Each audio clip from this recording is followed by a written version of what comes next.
Also press this bell icon. Ito nga pala yung aking mga ingredients na ginagamit guys doon sa aking Bibingkang Bisaya na pumalpak. Na triple yung amount ng aking yeast.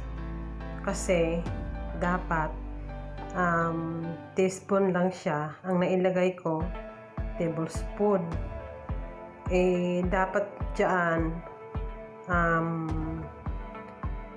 teaspoon lang siya. Ngayon, ang nahahawakan ko pala na measuring spoon, yung yung tablespoon, kaya na triple yung amount ng kanyang yeast. Kaya ang resulta, bumagsak siya, tapos bumula siya ng gusto.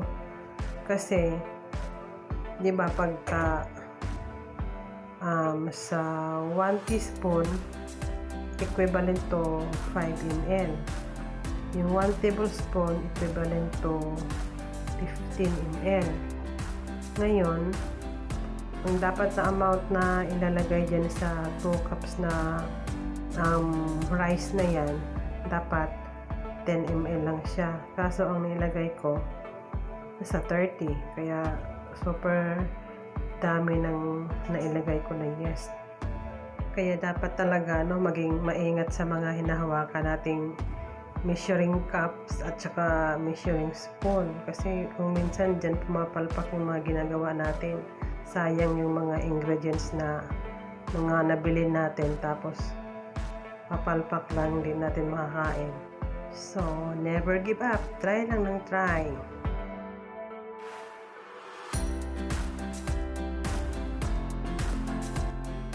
Magpapasalamat na rin pala ako sa mga taong sa mga kapwa ko YouTuber din, small YouTuber, na tumulong sa akin para mapaangat ulit yung aking maliit na channel.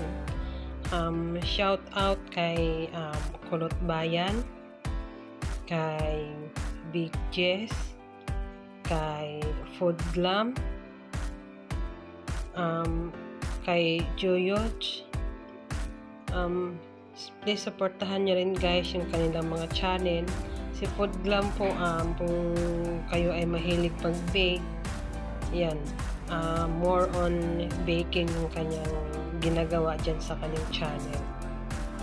Thank you sa inyong lahat, at sa mga hindi pa nakapag-subscribe dito sa aking channel, please subscribe and paki-click na rin ang notification bell para updated kayo sa mga kapalpakan ko pang i-upload. Charot.